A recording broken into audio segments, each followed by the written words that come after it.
Hi friends, moral ടെക്കിലേക്ക് സ്വാഗതം.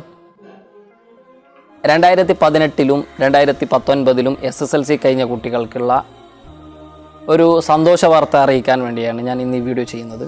ഞാൻ നേരത്തെ ഡിജി ലോക്കർ എന്ന കേന്ദ്ര സർക്കാരിൻ്റെ നമ്മുടെ ഫയലുകൾ സൂക്ഷിച്ചു വെക്കാനുള്ള ഒരു ലോക്ക് സംവിധാനത്തെക്കുറിച്ച് ഞാൻ പരിചയപ്പെടുത്തിയിരുന്നു.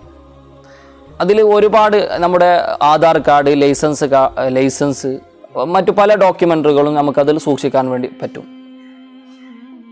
അതിലേക്ക് നമ്മുടെ 2018-ലെയും 2019-ലെയും വിദ്യാർത്ഥികളുടെ SSLC ബുക്ക് കൂടി, SSLC സർട്ടിഫിക്കറ്റ് കൂടി അതിലേക്ക് ആഡ് ചെയ്യാൻ വേണ്ടി ഇരിക്കുകയാണ്. നിലവിൽ അതിൽ 2018 ഓൾറെഡി ആഡ് ചെയ്തിട്ടുണ്ട്.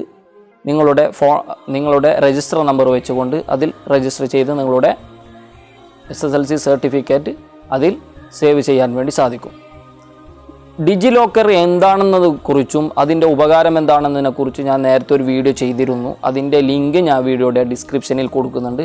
തീർച്ചയായും നിങ്ങളത് കാണുക, അതിനെ ഉപയോഗപ്പെടുത്തുക. നമുക്ക് ഇത്തരത്തിലുള്ള ഈ ഒരു സംവിധാനങ്ങൾ വരലോടുകൂടി നമ്മുടെ ഒറിജിനൽ സർട്ടിഫിക്കറ്റ് എല്ലാ സ്ഥലങ്ങളിലേക്കും നമുക്ക് കൊണ്ടുപോകേണ്ട ഒരു ആവശ്യം ഉണ്ടാകുന്നില്ല. നമുക്ക് പ്രിൻ്റ് എടുക്കാൻ അതിൻ്റെ ഫോട്ടോസ്റ്റാറ്റ് എടുത്താൽ മതിയാകും.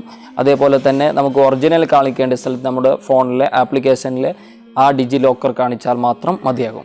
അപ്പോൾ അതിൽ എങ്ങനെ രജിസ്റ്റർ ചെയ്യാമെന്നൊക്കെ ഞാൻ നേരത്തെ പറഞ്ഞിട്ടുള്ള ആ വീഡിയോ ഒന്ന് കാണുക. നിങ്ങൾക്കിപ്പോൾ പുതിയതായി അതിലേക്ക് SSLC സർട്ടിഫിക്കറ്റ് 2018-ലുള്ള കുട്ടികൾക്ക് SSLC സർട്ടിഫിക്കറ്റ് ആഡ് ചെയ്യണമെങ്കിൽ അതിൽ ഗെറ്റ് മോർ എന്നൊരു ഓപ്ഷൻ ഉണ്ടാവും. അതിൽ ക്ലിക്ക് ചെയ്താൽ എന്നിട്ട് അവിടെ ഒരു സെർച്ച് ബാർ ഉണ്ടാവും. അതിൽ കേരള എന്ന് സെർച്ച് ചെയ്യുക. ആ സമയത്ത് അവിടെ നമ്മുടെ SSLC സർട്ടിഫിക്കറ്റ് ആഡ് ചെയ്യാനുള്ള ഒരു ഓപ്ഷൻ കാണാൻ വേണ്ടി സാധിക്കും. അവിടെ ക്ലിക്ക് ചെയ്താൽ നിങ്ങളുടെ രജിസ്റ്റർ നമ്പർ അവിടെ കൊടുക്കുക. രജിസ്റ്റർ നമ്പർ കൊടുക്കുന്ന സമയത്ത് ഓട്ടോമാറ്റിക് നിങ്ങളുടെ SSLC സർട്ടിഫിക്കറ്റ് അവിടെ വരുന്നതായിരിക്കും. അതിനവിടെ സേവ് ചെയ്ത് വെച്ചാൽ പിന്നീട് എല്ലാ സമയത്തേക്കും നിങ്ങൾക്കത് വലിയൊരു ഉപകാരമായിരിക്കും. നിങ്ങൾക്ക് ഒരു പക്ഷേ ഒറിജിനൽ കൊണ്ടുപോകാൻ പറ്റാത്ത സ്ഥലങ്ങളിലൊക്കെ കൊണ്ടുപോകാൻ മറന്നു പോവുകയോ അല്ലെങ്കിൽ മറ്റു ചെയ്താൽ നിങ്ങളുടെ ആ ഫോണിൽ അത് കാണിച്ചാൽ മതിയാകും. അതേപോലെ പ്രിൻ്റ് ഔട്ടൊക്കെ വേണമെങ്കിൽ നിങ്ങൾക്ക് അതിൻ്റെ കോപ്പി എടുത്ത് കാണിച്ചാൽ മതിയാകും.